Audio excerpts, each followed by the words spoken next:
now irrelevant. Nobody follows it. According to Article 1, Section 1, it states that all legislative power shall be invested in a Congress. Obama is the president. So if the Constitution says only Congress makes the law, how can the president make his own laws called executive orders?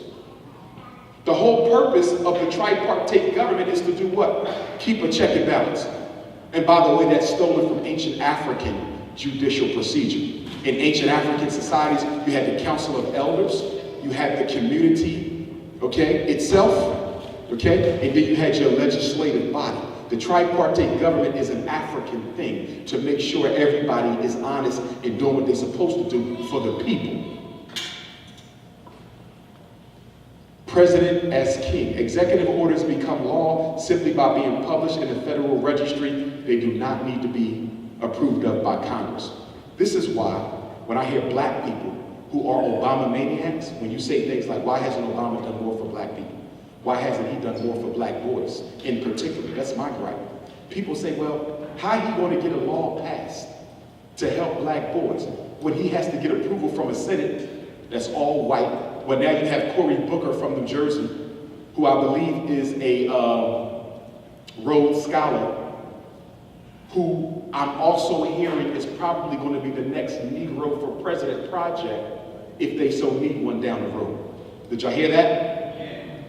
He's the only black senator, if you want to call him that. I think he's biracial, which is still African to me, but psychologically, we know a lot about biracials are not loyal to the African blood, But the point that I'm trying to make is if Obama wanted to help black people or black children, he could have just wrote an executive order. You do it for everybody else. Why we didn't get an executive order? Everybody else gets an executive order. You wrote an executive order and bailed out Wall Street. You wrote an executive order and bailed out the American automobile industry. You wrote executive orders to help gays and lesbians.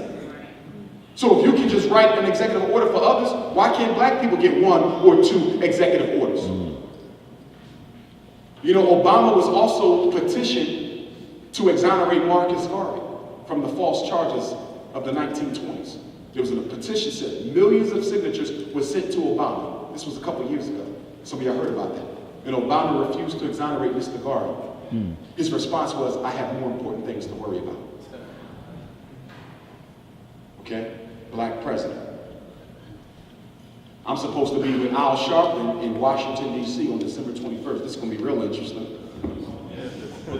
Now, I know I can't go in on it because we down the street from the White House, a couple blocks from the CIA and the FBI, and he's an agent. So if I go in on it, I won't get back to Philly that night.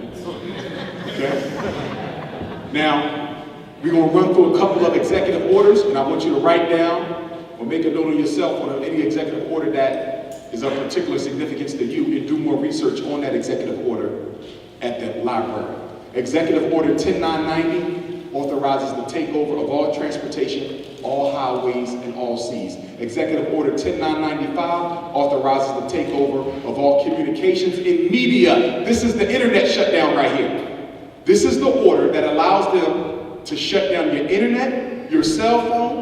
When I was in Detroit, check this out. The same day that they had the 17 states lost their EBT card ability, my cell phone went out for like 8 hours, y'all. I could not use it. I thought it was the bill. I paid the bill, it still wouldn't work for a while. It just happened to me again a couple days ago. Cell phone is on, but I cannot call. You call me, you get a voice recording, that's not even me. Don't get dependent on the technology, which is why I keep my schedule in written form. Now what I have to do is go to the dollar store and buy one of them telephone books and empty out my cell phone so I got backup in case they ever zip it again. Because when my cell phone wasn't working, I wasn't able to call nobody. Only phone number I know by heart is mine and my mother's. Outside of that, I can't get to nobody else. So that's when it woke me up, Umar, you need to have a separate telephone book. And if you notice what they also done, they took away the pay phones that used to be in the inner cities. Most cities ain't even got a pay phone now, so you can't even make a call if you don't have a cell phone. Executive Order 10997 authorizes the takeover of all electric power and fuels. This is what I said earlier. You have to be able to live in your house at least 30 days, maybe longer, at least 30 days, without electricity, without sewage, without any power whatsoever. Are you and your family ready for that? Especially those of you who got young children. Especially those of you who got young children. And this is another reason why our children need to be breastfed. Because in the event of an emergency, the mother can still give nutrition to that baby. But for those of y'all giving y'all kids kitty crap called Similac, okay, you're going to have an issue with that. Executive Order 10998. And by the way, family, even when your cell phone is off, it is not off. Okay? How do I know this? I know somebody who used to be an FBI agent, and they put me down. They said, Umar, even when your cell phone is off, it's not off. You actually have to take the battery out of the cell phone. And that's why a lot of cell phones are being made now, so you can't take the battery out. The battery is built into the phone, so they can always monitor you. Okay? Same thing with your computer. You should have an external hard drive where you save all your political stuff. External hard drive. Save nothing on the computer because they have the ability to go in and turn the computer on even while it's off and download all your files. Okay? We got to get serious about this. Executive Order 11,000 allows President Obama to force civilians to work, paid or unpaid.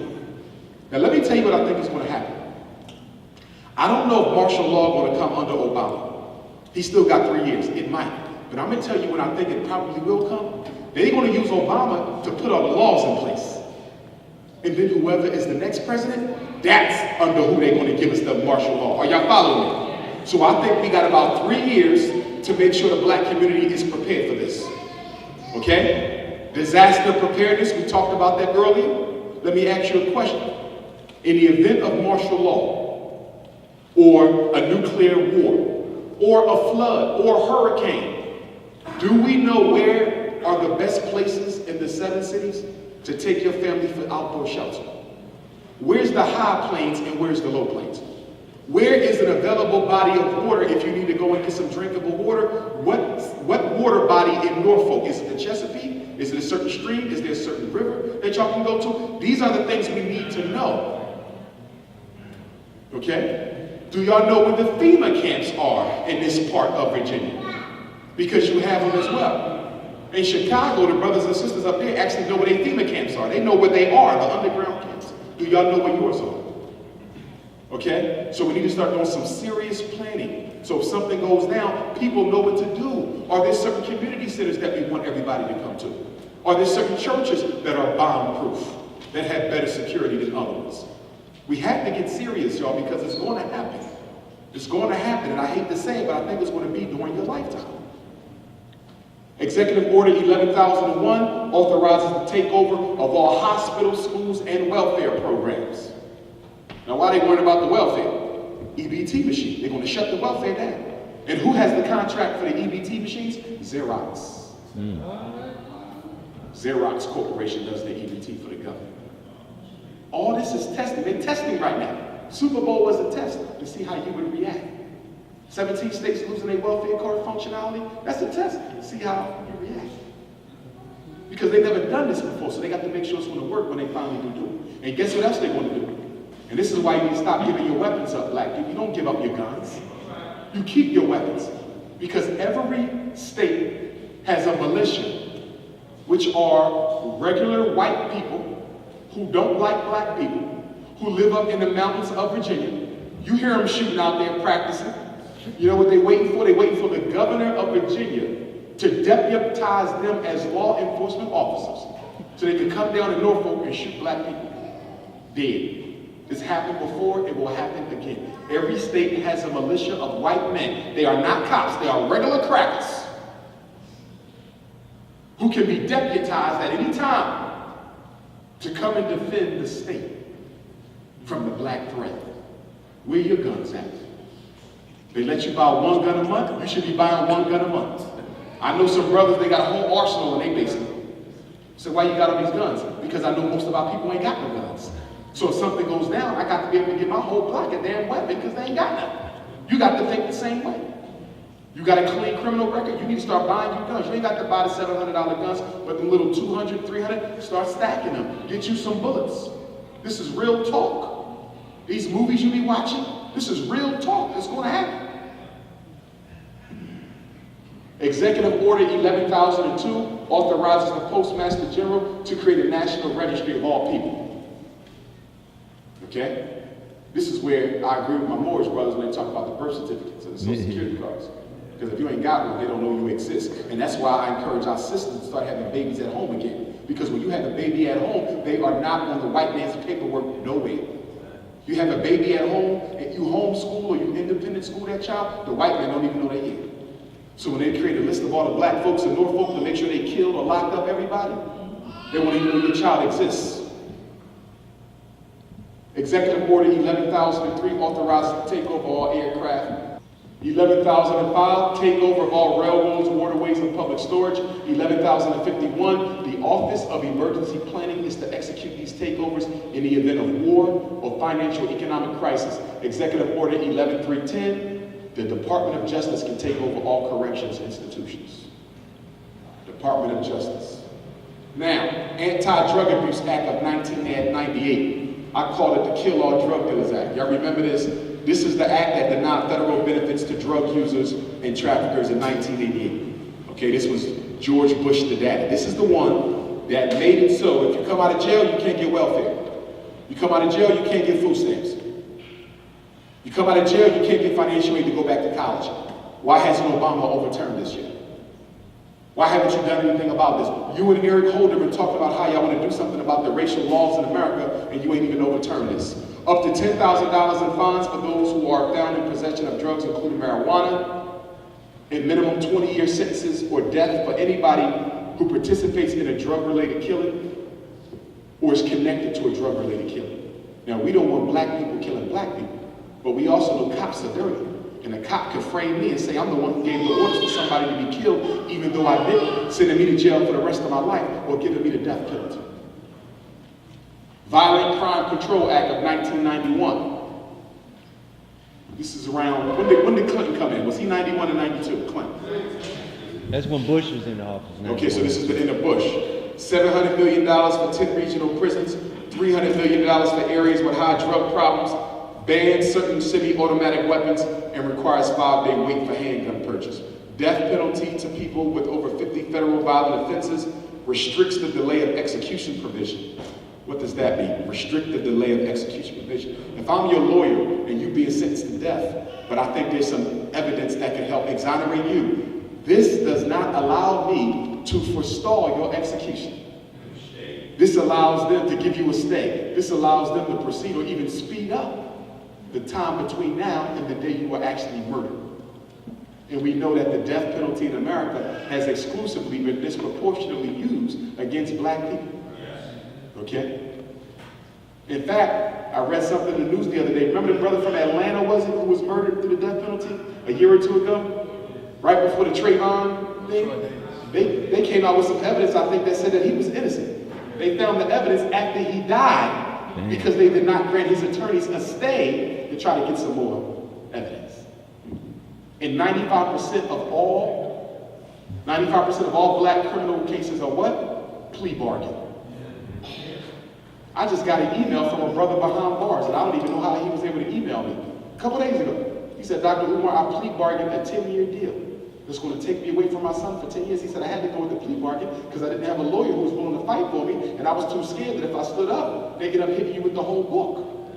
So he said I had to take this 10 years instead of 50, and now I feel guilty because I'm missing from my son, and I feel like it's my fault because I took this bid, but I was afraid to fight because he might never see me again. This is how bad it is, and we got to make sure we never forget that we got so many of our people who are behind bars, y'all. It's easy to forget because you don't see them every day. It's easy to forget your cousin. It's easy to forget your brother who are behind bars. We got to make a concerted effort not to forget them. Remember back in the 1800s? Frederick Douglass and Harriet Tubman had to remind blacks in the North not to forget their brothers and sisters in the South who were still in slavery. Because they didn't see us in chains, they forgot that we were still suffering in hell. And a lot of us here are forgetting about our family behind bars. And that's why I tell you, mothers, if your son 10 boot camps for under 25-year-olds and 10-year sentences for selling drugs to minors. You know what sent a lot of brothers to jail too? The law that said you couldn't sell drugs around the school. Remember that law? You couldn't sell drugs within, what, 500 feet? Not that they should be, okay? But we know that the government likes to play on our conscience and say, well, black people will get behind the drug laws if we tell them we protected their kids from selling the drugs. And so we back that stuff. And so what the cops started doing was framing brothers and sisters with drugs around the schools. Obama makes history. Until President Obama, you can only declare martial law for military reasons. Until President Obama, you can only declare martial law for military reasons. After Obama, you can declare martial law for any reason whatsoever, including an economic crisis or a drug crisis. Those two were specifically named. So if they say that Norfolk has an illegal drug epidemic, they can put it in martial law. And let me be clear with y'all. Not only can the president declare martial law, the governor of the state can. Obama can declare federal martial law, but the governor, who's the governor of Virginia? I don't even know, who is it? It's a female. Terry. Okay, Terry McCullough. He can declare martial law in any section of the state or the whole state. So he can declare martial law in just Norfolk and leave the rest of the state alone. Y'all need to understand this. Governors are next to presidents when it comes to power. They are the president of the state by law. And who is the military force for the state if the governor does declare martial law? Coast Guard and National Guard. National Guard in particularly was organized to do what? Swell rebellions. The National Guard was started to put down black insurrections, which is why I do not like our children going into the military. Because I know the day might come where they might be forced to shoot their own brother. We should not be sending our kids to the military. They don't need to go to the military to get their college education paid for. In fact, you can go to the military and still not get your college education paid for. You know how many brothers and sisters I know who signed up for the GI Bill and never got it? Remember, when you're in the military, you can't sue in regular court. Military got their own court. My father was a drill instructor. If you get done wrong in there, you just can't go get a lawyer. It don't work that way. That's a slave-based institution. In fact, I was talking to one brother in Virginia. I think the brother lived in Virginia, but we were somewhere else. He told me that there's still laws on the books that allows the government to kill an enlisted military man for certain offenses. And guess what else I was told? I was told that a lot of their brothers who get killed over in the Middle East, they're not being killed by Arabs. They're being killed by superior officers for violating laws. Yes. He said, Brother Umar, they're not being killed by enemy fire. They're being killed by their superior officers for refusing to go out front, for refusing to put their life on the line. They can legally take their life. This is what they're not telling us.